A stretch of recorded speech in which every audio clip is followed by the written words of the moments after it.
Lala, tapos na guys ang ating wow!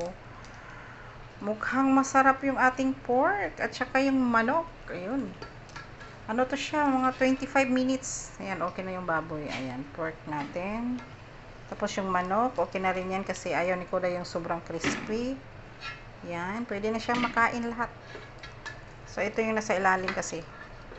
Ayan, tanggalin natin. Oh my gosh. Ayan. Medyo may oil.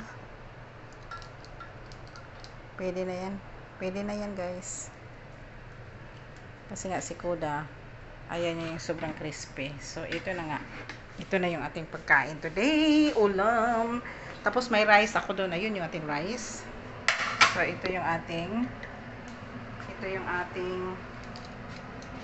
ito, ibigay ko to kay Kuda.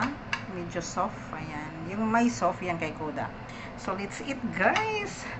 Pork at saka chicken legs. Wow.